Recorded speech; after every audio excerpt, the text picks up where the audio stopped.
प्रिय छात्र छात्राओं, कैसे हैं?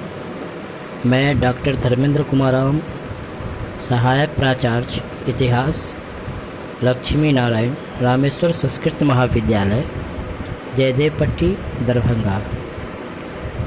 मैं पुनः ऑनलाइन टीचिंग हेतु उपस्थित हुआ हूँ।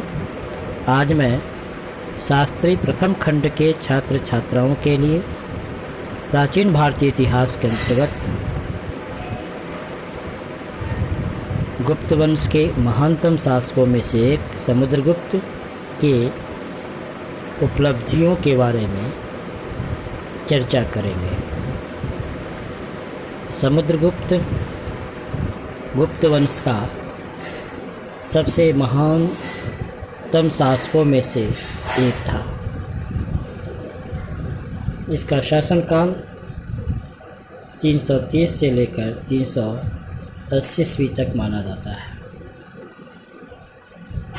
समुद्रगुप्त ने संपूर्ण भारत में एक विस्तृत और व्यापक सैन्य अभियान करते हुए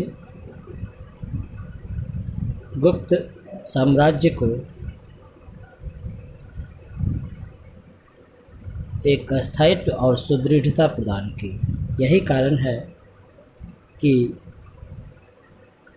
एक और जहां एरन अभिलेख में समुद्रगुप्त को पृथ्वी के सभी राजाओं को हराने वाला कहा गया है, वहीं लोक प्रसिद्ध इतिहासकार विंसेंट स्मिथ अथवा वी.ए. स्मिथ ने उसे प्राचीन भारत का नेपोलियन कहकर उसकी वीरता का वर्णन किया है।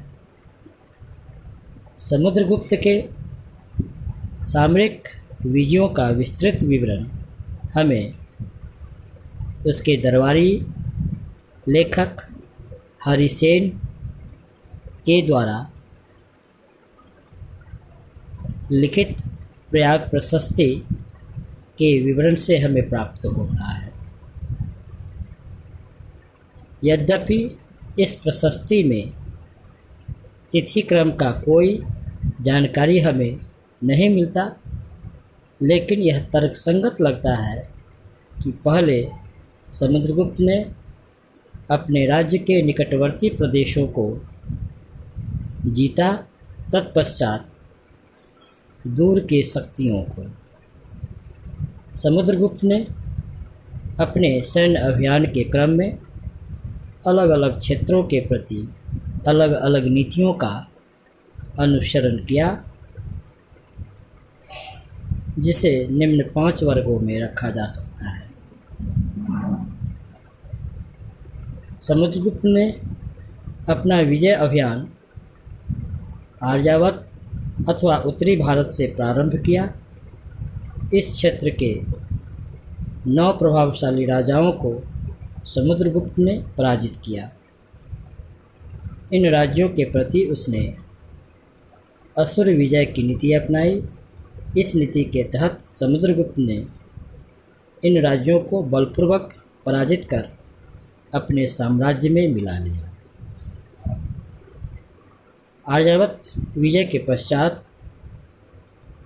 समुद्रगुप्त ने आटविक जो जंगली राज्य था को भी पराजित किया। समुद्रगुप्त के लिए दक्षिण विजय के पूर्व मार्ग में पड़ने वाले इन राज्यों पर अधिकार करना आवश्यक था, इसलिए समुद्रगुप्त ने इन्हें पराजित कर इन्हें अपनी अधीनता स्वीकार करने को बाध्य किया। ऐसा करने से दक्षिण विजय का मार्ग आसान हो गया। समुद्रगुप्त ने इन राज्यों के प्रति जो नीति अपनाई, उसके तहत इन्हें सेवक बना लिया गया। अपने विजय अभियान के क्रम में समुद्रगुप्त ने दक्षिणापथ के 12 राज्यों को भी पराजित किया, जिनके राजाओं के नाम प्रयाग प्रशस्ति में हमें प्राप्त होता है।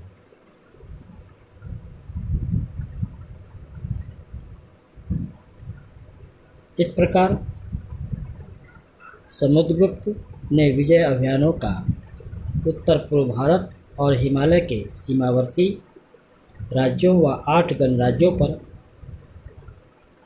इसने विजय प्राप्त की। प्रयाग प्रशस्ति में 5 राज्यों और 9 गणतंत्रों का उल्लेख है। इनमें से अनेक ने समुद्रगुप्त की अधीनता स्वीकार कर ली।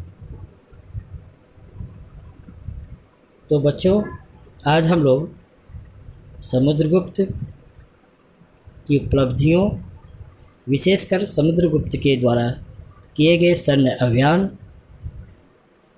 का वर्णन किए, उस पर प्रकाश डाले।